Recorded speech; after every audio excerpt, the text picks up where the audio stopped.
that happens to me. Same thing, like if they know that you have other girlfriends and they're asking if you've chosen, you say, hey, listen, I've decided there are 3 days in the year I'm not going to spend with any woman just because I don't. Try it. Yeah. Don't even think about it. I tried that too. Forget it. Yeah. Doesn't work. You lose all right. Valentine's Day, if you're not married, or if you are married, is a test day. Oh, You fail. I hate that day. You know, it's a test day. They want to see what you're what are you gonna do for me on the whole year. They'll do for you on Valentine's Day. You gotta be the romantic guy they want you to be. If you're not good that day, you're not good ever. You can't. That's what nothing is foolproof. No. I tried different methods. Sometimes it works. Sometimes I came through and I had 2 girlfriends.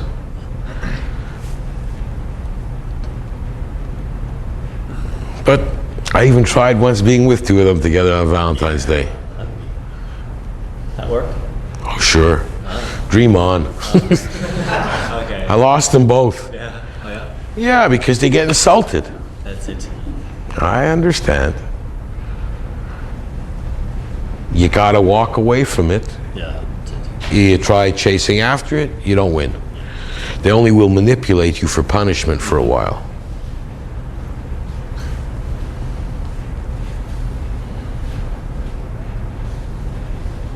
That's why I say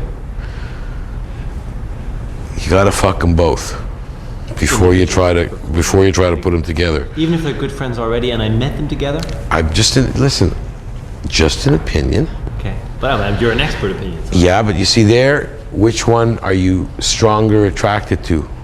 Both, actually. Although one a little bit more. Okay, so you go after that one first. I will. And if she says to you, what about my friend? Say, I'm really turned on to her, and I didn't want to insult her by sleeping with you first, but I got to take my chances. Okay. That's what you got to do. And then if you'd get the other one, putting them together is still very iffy, even though they're friends. It can be tricky. But once you slept with one and once you slept with the other, if you lose them, at least you have that. You did them both. That's it. Whereas if you try to go for both at the same time, the same evening, you haven't done it, you're risking. Very difficult. Difficult, huh? Like I said, you don't know what you know, it depends. Are they bisexual or not? I mean, Did they have a fight? Yeah. Were they jealous of something else? Are they on their period that day? You know, and Oh yeah, forget about those things. you can see how good friends they are. You can find out. This is very important, by the way, because they say they're good friends. If they have their periods at the same time, they're good friends. Oh yeah. If they don't, they're not. And they don't have to care what they say. That's another animal reaction. Good stuff. That's good. So if you're doing them both when they have their period, you ain't doing nobody. Or you're doing them both when they're on their period. And it's wild. Okay, thanks for that. Which is the questions Clifford wanted to ask? Oh yeah, there was one, the biker girl present. The bike. Yeah, well, that was, you see, this incident is, I say, the single strongest incident to me realizing who cares what they say.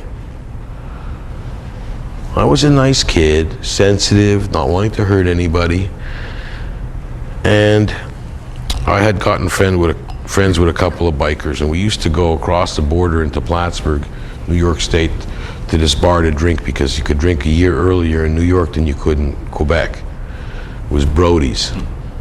And the guys in the bars there we used to call them Joe Cool College. They would wear white socks and penny loafers with the real pennies in them. The kids from Plattsburgh, New York's University, whatever, you know. And here would be the Quebec guys coming in there with the bikes. And those were the days the girls would dance at Brody's. Go-go dancer would be in like two-piece bathing suits, not even bikinis. Two-piece bathing suits. And one of the French bikers grabbed the girl's top and ripped off the top. So everybody piled outside, and there was a rumble. And a lot of the French bikers thought I was English from the States. My friends told them I wasn't. It was a big rumble fight, and then we dissipated. And the French bikers today, they're half of them were the Satan's Choice, and the other half were Hell's Angels, and They were the Rock Machine, you know, these are guys that were tough guys here. And as we were taking off in the old days, Harleys were noisy and always fell apart. And we're driving down the road, and I had this station wagon, because at the time I was driving between Montreal and New York, and I had this big old Ford LTD wagon. It was when the station wagon was as big as a Suburban, you know, the old rear-wheel drive ones. And this guy was at the side of the road, and we stopped to help him out, because one of the guys got hurt really badly, and the state police made a couple of roadblocks. And they were looking for these bikers, and they all took off down the back roads, you know, rural area like that. It's easy to get lost. There's so many roads across the border. So his bike broke down, and he was with him and one other guy. We were on the bike together, and we piled the bike into the back of my station wagon, and we drove through. We're coming through the border crossing, and the Americans had made a stop, which they usually don't do. American customs don't stop when you're going into Canada. It's a Canadian customs. Vice versa, when you're coming into the States, the Canadians don't care you're leaving the country. But this, they had made a stop. They wanted to check cars, they were looking for these bikers, because I don't think one guy got killed, or his head got cracked open with the chains. They were winging chains around. The guy was really in bad shape. So we're going through, and the guy saw that my station wagon was really low. And I used to have those special air pump shocks. You could lift up the car from inside in the thing. And he saw the glimmer of the guy's mirror, because the bike was on his side down, and we covered it with a blanket, and they were lying underneath it in the back of the wagon. And he said, go, and then he saw the mirror, he says, stop. So the guy started right away, you know, like, you have to understand, who are the Americans here? You? No, I'm Canadian. You're Canadian? Well, Americans at the customs guards, and they have guns. Americans are gun crazy. Canadians, they don't got no guns. So when you see the guy go down on a knee with his gun like this in your rear view mirror, you know. Stop the car. No, I didn't fucking stop the car. I hit the fucking gas pedal, and I took off, and they're firing at us. I had bullet holes all over the back of the car. I brought the guy back to the clubhouse, and they used to call me Dave. Not Dave, Dave with an F. So they made me an honorary member of their club, because I saved the guy's life, because I think that was the guy they were looking for. And they came to my place. I used to pal around a little bit. And about a week and a half later, I'm at home, and the guy that I brought his bike across comes to my door, knocks on the door, says, I have a present for you. Beautiful, big-titted blonde, beautiful. Grabs her, turns her around, rips her pants down to her, show her ass cheek, and right here is my name, Dave. Dave with Tattooed on her ass. D-A-F-E? D-A-F. Dave. So he says, she's yours. Like 20 years old, 21 years old. I've picked up prods. I'm getting laid regular. But he brought me a girl. I mean, and I'm thinking like you guys, I hope she likes me. It's in the apartment. She didn't speak any English at all. My French then was really bad. We're walking around each other for 2 days. Comes back a couple of days later. He says, so, how is she? I tell him, I don't think she likes me. He goes, what? Calls her over, and he says, what's going on? He's talking to her real fast. I couldn't catch what he was saying. Apparently he was saying, why didn't you fuck him? I brought you here to take care of him. He says, well, he didn't do anything. He grabs her by the fucking hair, smacks her in the face. Just give him a blow. She jumps down on her knees, opens my zipper, starts sucking my dick. She's sucking my dick. He's standing there and says, take her into bed. Don't worry. Do what you want. And I'm like,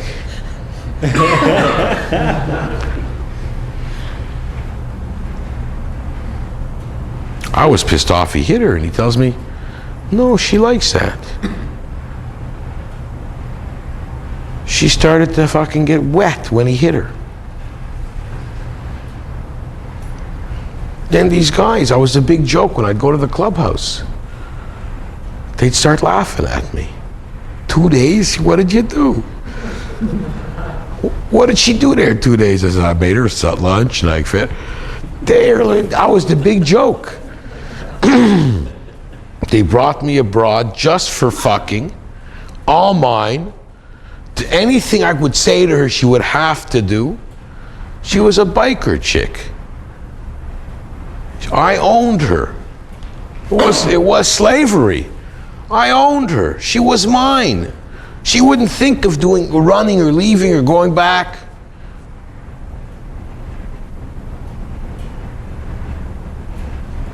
And I was being Mr. Nice Guy, and she didn't like that. I could never bring myself to smacking her or hitting her, because I don't like that kind of stuff. But when I would tell her, hey, get over here, I'd be rough with her, and she was there. The rougher I was, the more she liked it.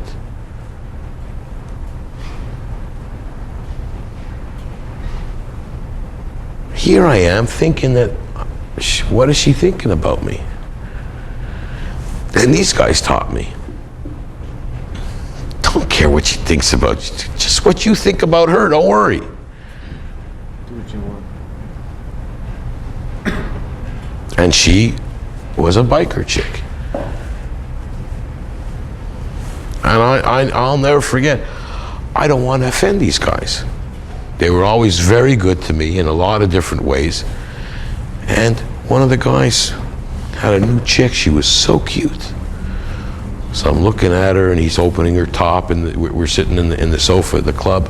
He's opening up her top, and he's fingering her. And I'm looking at her. He looks at me looking at her, and I turn away. I don't want to insult him. He goes, "Does you want her?" Like that. I go, "Yeah." So take her.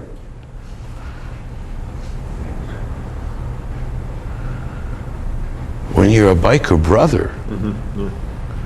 You share. that's when you know what friends are. Yeah, it's true. You share. Yeah, I agree with that. That's what I think made me realize. And they like it. They loved it. They weren't abused. They could have left any time. They told her she's going to have an honor later on, an honor, because they thought the world of me because I saved the guy's life, getting my name tattooed on her ass. There's a fucking old woman walking around today with Dave on her ass. Maybe she's dead, I don't fucking know. She's got Dave on her ass.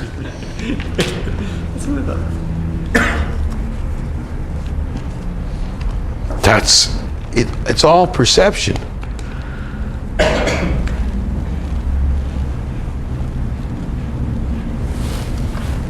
My friends would say to me, I have a group of friends used to say, those are those years when you were French. Because they would never see me. When I hung out at the bikers club, it was too much fun. Whatever you wanted. Booze, dope, broads, it was just there. It was like one of the luckiest things I ever lucked out in my life. In those days, it cost me like $150 to have the back of my car fixed. It was the best $150 I ever spent in my life.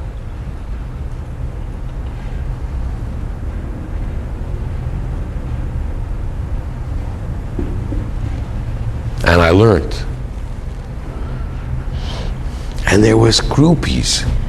There was a compound. You couldn't get into the club so easy. There was groupies waiting outside the fence. When the guys would ride out on they called it a tour, they'd go around in the area. It's not like it is today. Today, everybody's afraid to show their colors, When a guy would ride around on a tour and stuff like that, the broads would be waiting there for him. They would just, take me, take me, take me. Loved bikers. They want to be a biker chick. The worst fucking thing. If I had a daughter, I think I'd rather her dead than that. Every guy in the club is fucking her, abusing her. Half the guys don't know what soap and water were invented for. Okay? Gross.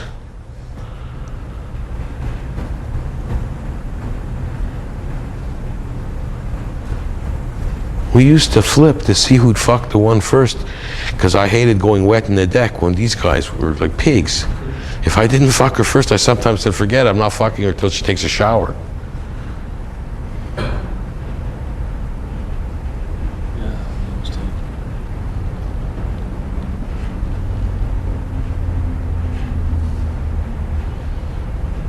You could smell a broad after she was there for a fucking night. Smelled like everybody came and pissed on her. Because she'd be in the kitchen making you toast and bacon for breakfast in the morning. Yeah, that cum smell and bacon.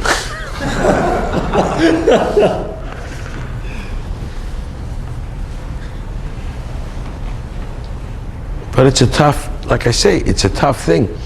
You end up with situations like that. It's hard to go to a club and pick up a girl.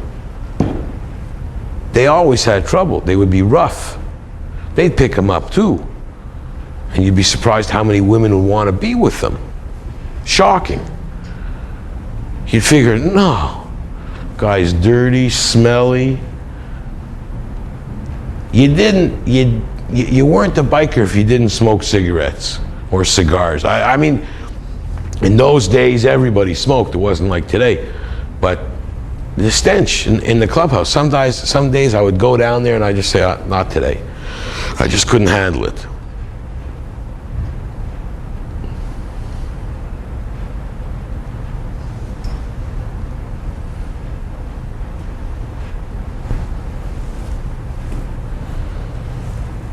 What are the other questions he wants? What stories does he want? Pretty much how you got so tough, how you got your inspiration. You've covered them. But there was I think I became the way I am more, I thought I went too far. You can go too far. It's like you do a lot of... Scale? Too far on the macho roughness scale?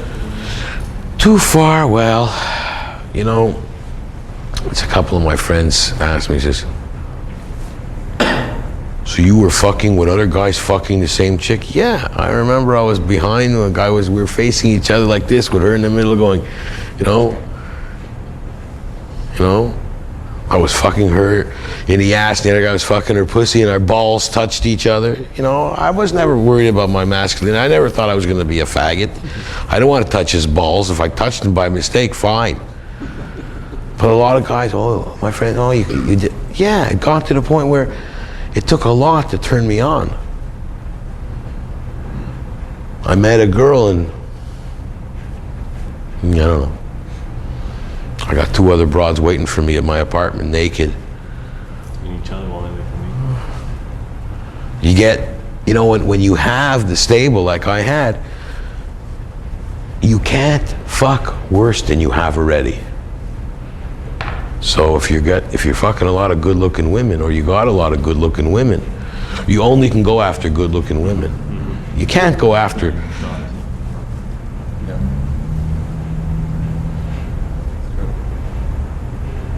And so many women came after me that I would never believe.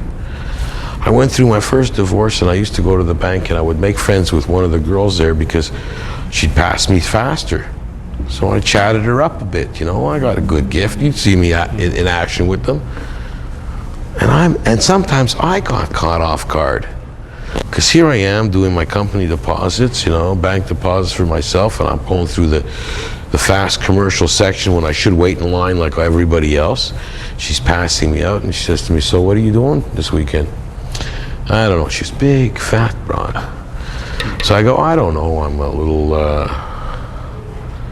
tired. I was partying too much and I just relax, have dinner. What are you going to do for dinner? Oh, I'll take something out of the freezer. She says, why don't you come to my house for dinner? And I go, I told her I'm not doing anything. I'm gonna have dinner by myself out of the freezer. Now, get out of that one, eh? Yeah, that's it. Yeah, it's tough. Ooh.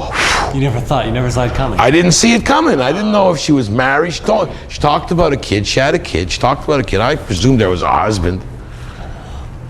Okay, so I said, okay, I'll come by for dinner.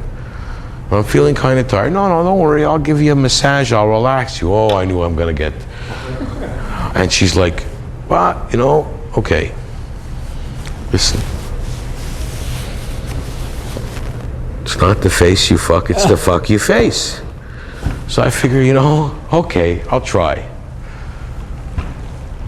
And I have to tell you, you get very experienced, you get very talented, you get very good. Okay? So she's coming on to me really, really a lot. So I had to tell you that I had to do some drugs. I smoked a couple of joints. Every time I looked at her and I got, oh, it's getting bad, and I'm going, help me out here, What did you do? I mean, Well, when you're a horny pig animal, you can convince yourself. well, the porn star was interviewed last week. So wait. So I figure like this, it's gonna be. What am I gonna do? So she starts to go down on me, and then she maneuvers herself over me for me to be doing her too. So I figure, okay, you know what? Close my eyes. The fat was covering my face anyway. And I start to go down on her. Oh, well. And I learned this at this day. This was a day I learned. I think about it, I have to spit. She peed in my face. She got so excited that some women, when they're that excited, don't only orgasm, they pee. So she peed into my mouth. Did I get fucking grossed out? Not only am I doing something like mercy fuck, I'm now being peed on, for Christ's sake. I have to go in the shower and I'm in the shower, I feel like puke in my guts, and I'm taking a shower going, oh, I'm being punished. I know it. And she's going, are you gonna come back to bed? And I'm going, this bathroom window's too small to crawl out of. It's like, how do you escape? I'm like a prisoner. Like, this is the worst thing. No matter what I'm doing, I'm like, this is like bad. It's not good bad, it's bad. I'm grossed out, I want to get out of there, and I want to have my mouth and throat. I need alcohol, hard alcohol, like. I don't remember how I got out of there. It was like a tough thing, and I know I insulted her, but I said, look, I kept apologizing. I'm sorry, you turned me on so much, you excited me. I got caught.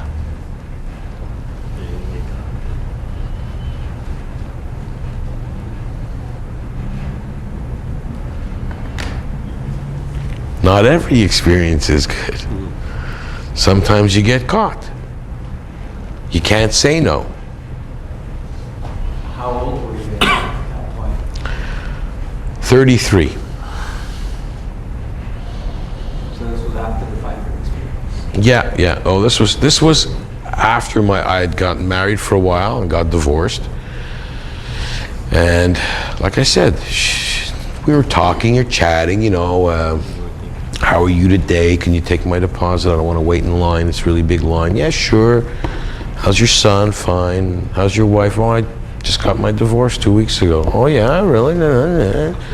I thought she's had a son. It didn't click. You guys are sometimes naive like that. I was just being really nice to her. I didn't know she wanted me. Oh, she chased me for years.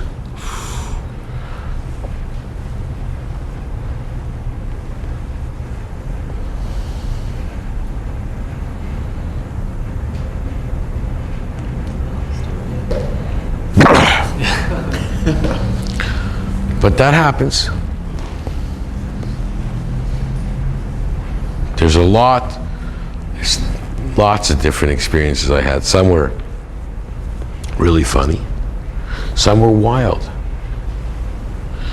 At 21 years old, I went out with that girl that treated my friend so badly. Okay? I had gone out with another friend of mine's sister to a movie, and she was staying with her sister. And we had sort of like reconnected. I hadn't seen her in a few years. And we reconnected, and I ended up taking her out when I got back to the city. And she says to me, I hate to fuck in the car. I had to fuck her only in my car. And then she used to hang out at my apartment. And one day she says, remember, I have to be home by midnight, otherwise my father's gonna freak out. So we wake up at 4 o'clock in the morning. Okay, we had fucked like crazy and we just both fell asleep. 4 o'clock in the morning, she looks at me and says, I'm finished. Get me home. So I throw some clothes on, anything, just to, the stuff you wore last night, you just gotta get in that car, get her home. And I lived in Saint Laurent, she lived in Hampstead. So I get her home, pull in front of her house, her father standing outside the door like this. She gets out of the car, he runs down, he grabs her, says, get in the house. He runs over to me, face to face, and he looks at me like this. What were you doing with my daughter? I said, we were watching TV and we dozed off, but I must have smelled, because the cum, he goes, you were sleeping with her, eh? Well, yeah, we dozed off. He goes, no, you were having sexual intercourse with her. And I go, yeah. Well, I'm going to tell you, yeah. He goes, don't ever bring her home this late again. Oh, fuck, I was ready to get in the beef with him. What? I get back in the car, I'm driving all the way home. I was going, the fuck happened there? I figured he waited till 4 o'clock in the morning standing outside the house. I figured he'd freak out on my ass,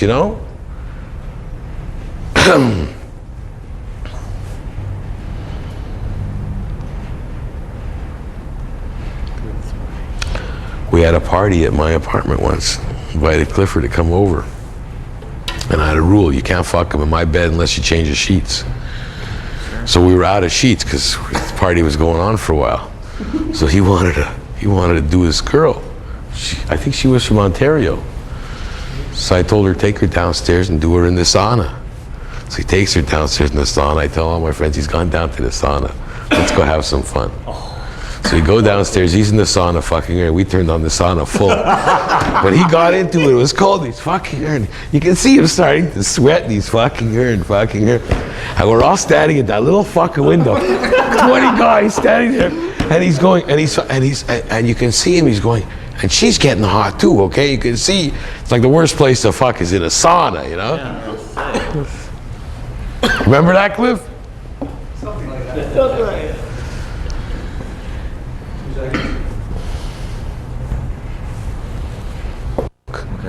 I lose it, and I'm not like, I'm not a bully.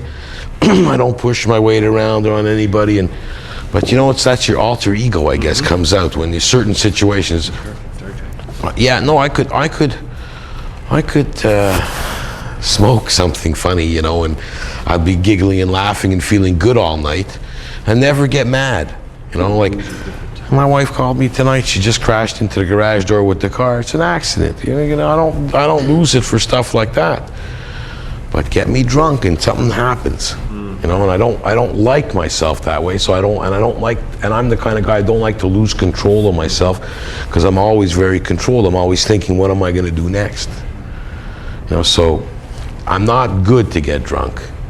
I always drank and I'd get to my limit and I'd stop.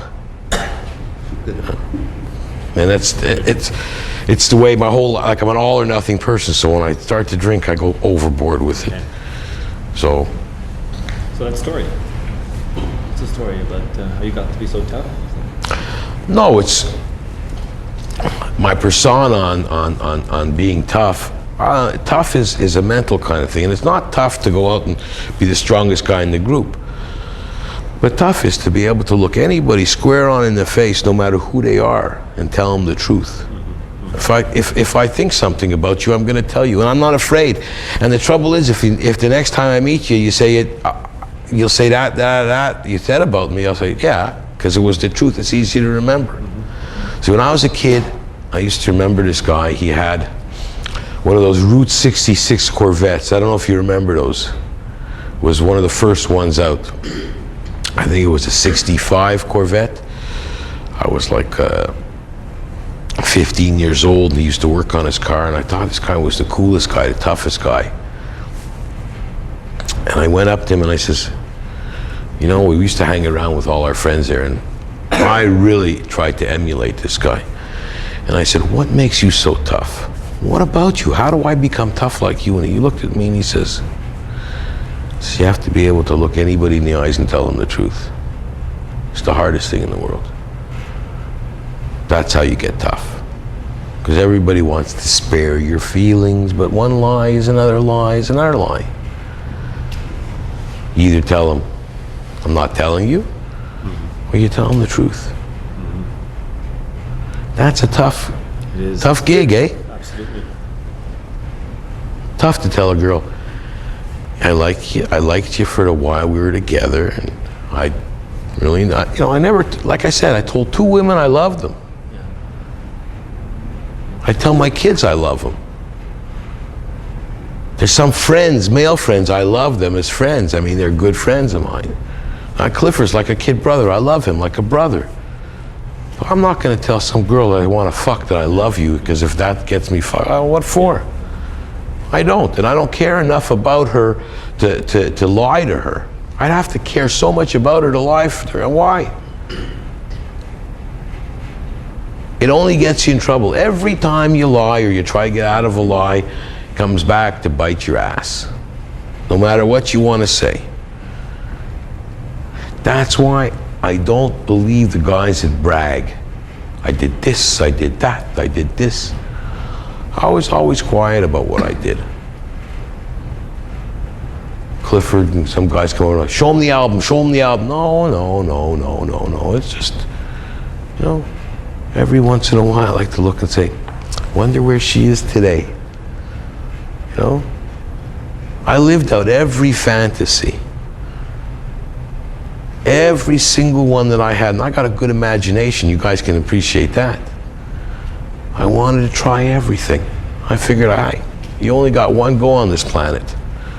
And if you got more, well, okay, I'll take another shot later on. But I'm only sure I'm here once. Try everything. I went with an Inuit, because I wanted to try an Eskimo broad. They give great head. It's true. It's true. Okay. And she told me, the girl told me, yeah, when her father would have a guy come into their lodge, yeah, her and her mother would be almost obliged to fuck him. Yeah, and I go, you know, it's an insult if you don't want to take her daughter. I said, I don't know about your mother, because they gum on all that. They chew down the well, not the fat. They tan the meat, the skins with their teeth. They sort of like do stuff to them, you know, with their saliva and their teeth. Look, there's different cultures, and it's nice to find out about everybody, you know. I mean, yeah, I had to try one. I mean, I only wanted a fucking Eskimo broad because I wanted to say to myself, okay, you're a Canadian. There's a lot of Eskimos here. You gotta try one of our national heritage. native people. Yeah, good point. Otherwise, I would be a racist. I tried everybody.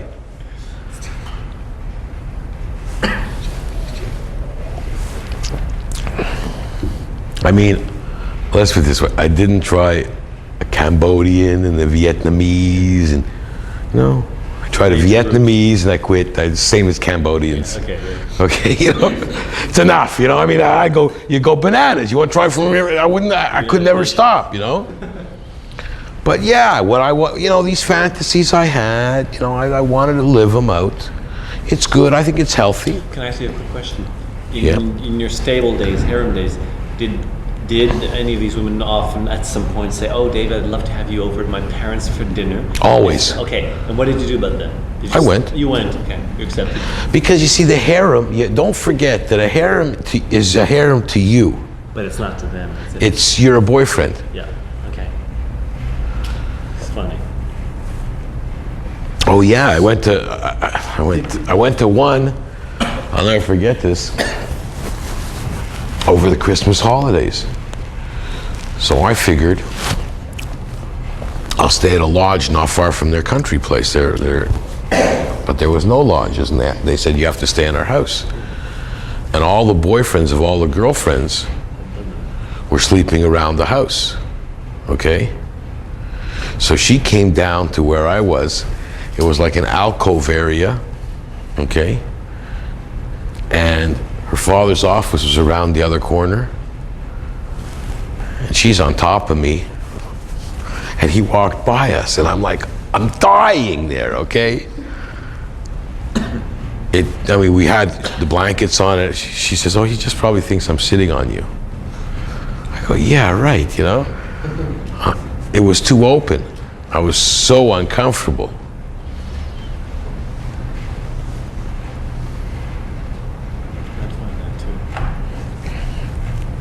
Those were great party days. I worked on the South Shore. I was selling magazine subscriptions when I was a kid. Those women used to be incredible. I was walking out the back door when a woman's boyfriend was coming in with a tractor trailer in the front.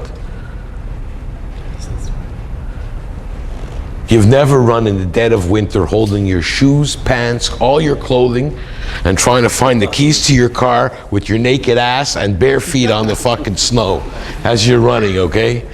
That's an experience I could have lived without.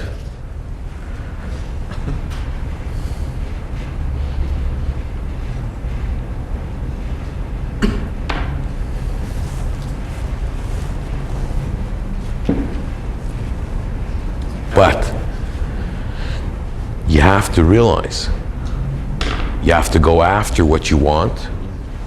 You have to watch what you want. Remember, just don't settle for just because she's there. You gotta realize it's also the situation that you're at and what's available, what's capable too. If you can't take her off the street and bring her home, like tonight, like now, it's easier. You figure, where's a girl going at this hour? You understand? Where's she going now? Maybe she doesn't have that much to do tonight. But at 4:30 in the afternoon, 5 o'clock, if she's going someplace, she's not going to take you home with her. You got to get real too, Maybe she's going to meet somebody. Maybe she's going for dinner. Maybe she's going to break up with her boyfriend. Maybe she's got to do some shopping. Maybe she's got to do some banking. And a club? That's why I mentioned clubs. They're there to get picked up. I see. Yeah. It's like you don't have to walk into a license bureau and ask, anybody here can give me a lift? Everybody's driving. In a bar, they're going there, what are they going there to drink? I don't think so. Drinking's to loosen them up. So you can blame that if they go home with some guy because he turned them on. I drank too much or he took advantage of me. Well, I can live with that too. Yeah, too many drinks. I wouldn't have done this if I wouldn't have had so many drinks. Fine. As long as they don't accuse you of doing something illegal, who cares? They're lying to themselves, who cares? I picked up a girl in North Carolina once. because she wanted to teach her boyfriend a lesson. I went to there, the only bars are like in the hotels. And I went into this hotel bar and she was like, had a fight with him. So she came over to me, I was just about to leave because there wasn't many women there, wasn't big action. Says, want to take me to your hotel room? Sure, hop in the car. So I want to teach that bastard a lesson. I go, no problem, I'll help you.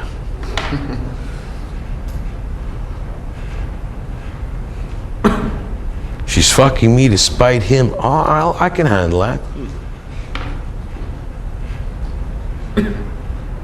That happens a lot too in bars and clubs. Don't make that mistake. It happens a lot. Girls, when they're breaking up with their boyfriends, are very vulnerable.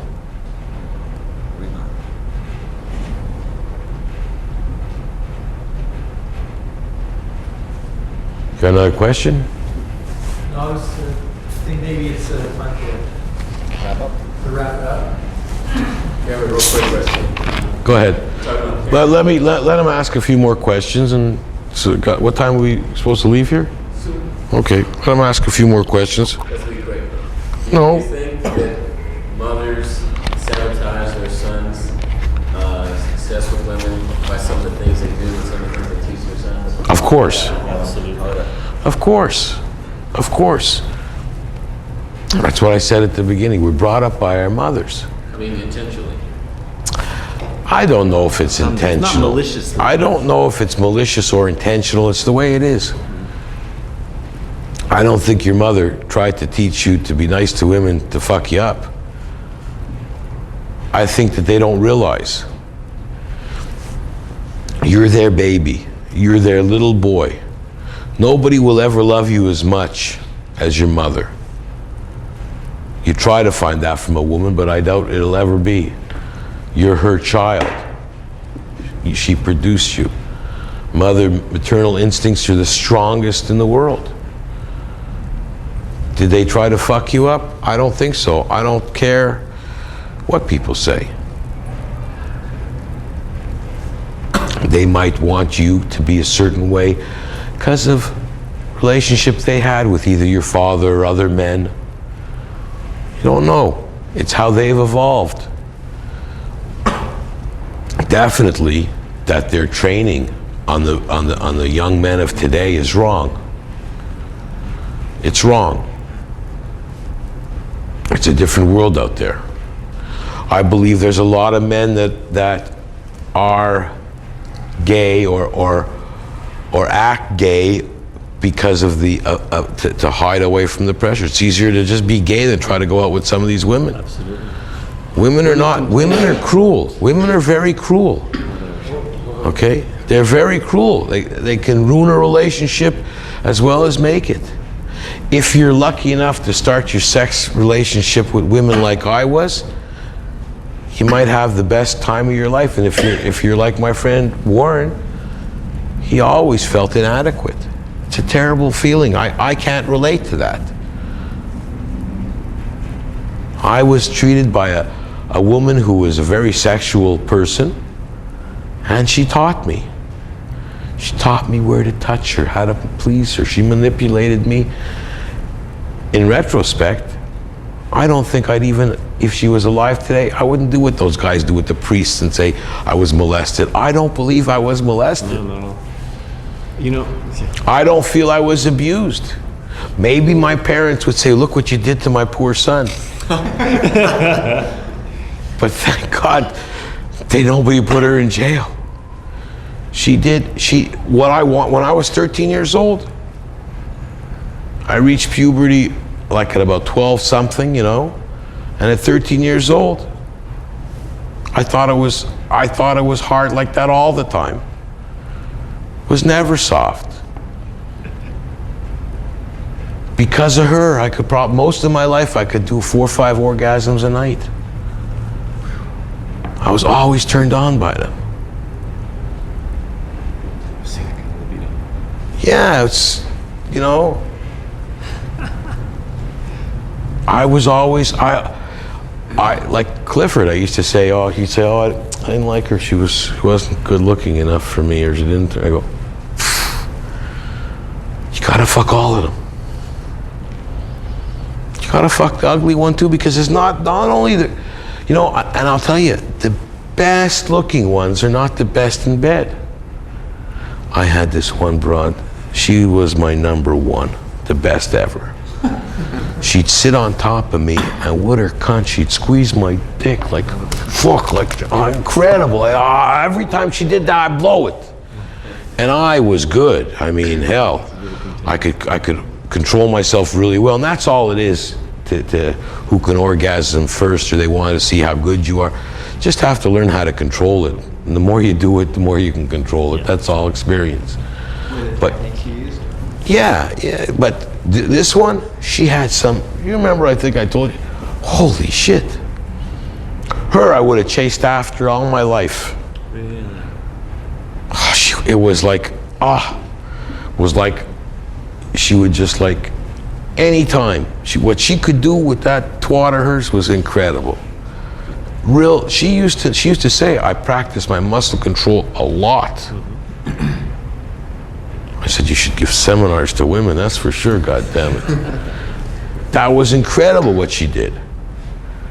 She was good looking.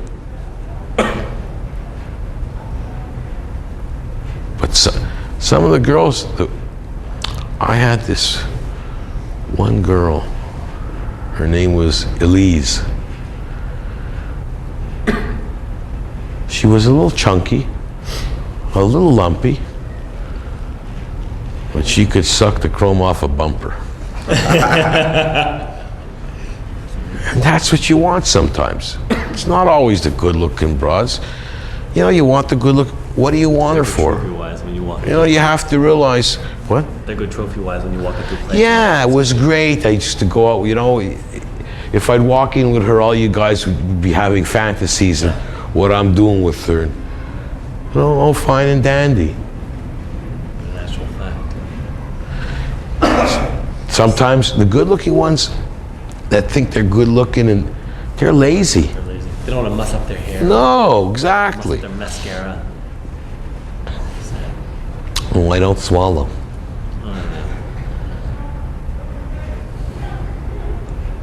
That's one lie I would always tell.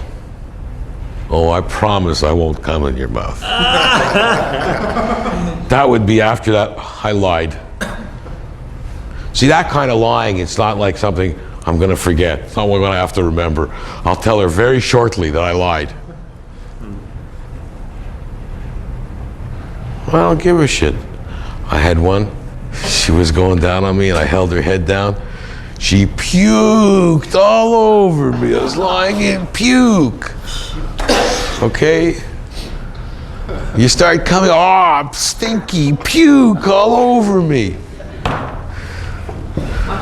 It happens. And one I was fucking, she was so young, she had braces. I didn't want to ask her age. And the hairs on my dick got caught in her braces. Oh, ow, ow.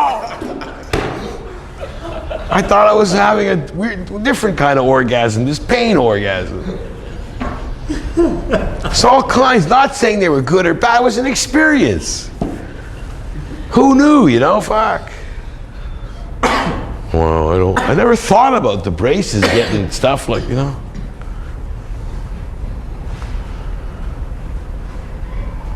I have a question about different age groups. Are there different approaches or techniques that you do? Yes. Remember one thing. This is very important. You should always notice.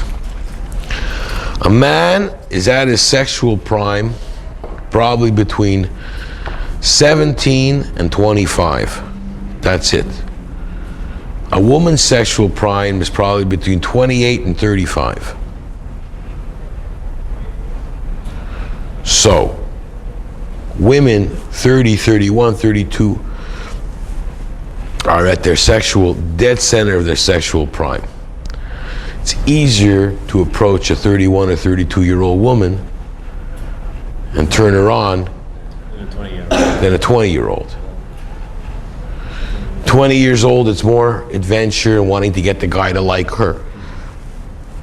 So she's relying on her looks a lot. 32-year-old, yeah, looks and stuff. 32-year-old woman, she'll start getting wet thinking about what you're going to do with her. She doesn't work as And then, when they get, another thing too, and a woman, there's a big change in women when they go through change of life. They could start that change of life anywhere from 38 to 60, anywhere in between. Closer, usually it's in the mid-40s. But what happens is, some women who, like I said, never had orgasms or very non-sexual women, when they go through the change of life, that's what happens. They change completely. They could get very sexual, very horny. And the ones who were very sexual and very horny can lose it all. A lot of women in their late 40s, early 50s, they cruise the bars for young guys like you. Cougars. Yeah, cougars, but it's a hormonal thing. And believe it or not, they might be a little older and their tits will be a little saggy, but you might get the ride you never believed. Just because they're a little older don't mean they don't know where to go. And they may pay you. Yeah. Like we were talking, I don't know if all you guys didn't hear, but there's a friend of ours. He would only go out with what I would refer to as roadkill. The fat one that I fucked, his would be like in the 400-pound class. He once invited me over and he says to me, I go, "You're not serious." He fixed me up with one of his girlfriends from Ottawa. You remember this? So I says, "Forget it. I'm not going." His girlfriend, who I saw, was like, and she wants to fix me up with her friend. She says, "Come to Ottawa from Montreal." So I said, not going. I don't believe it. So he brought his girlfriend in from Ottawa with her friend one time, comes by my place. And I look at her and I go, tell you the truth, on my scale, and you guys, we haven't discussed this, but my scale is, I think for me it's perfect. I'd say she's a solid 8. I don't think I've fucked a 10 in my life. And I went with a lot of good-looking women. I've always got to believe there's got to be somebody spectacular out there. So she was a solid 8. An 8 is pretty good. So I start talking to her. When I met my wife, she was still in my stable. I used to go to Ottawa all the time. She was boom.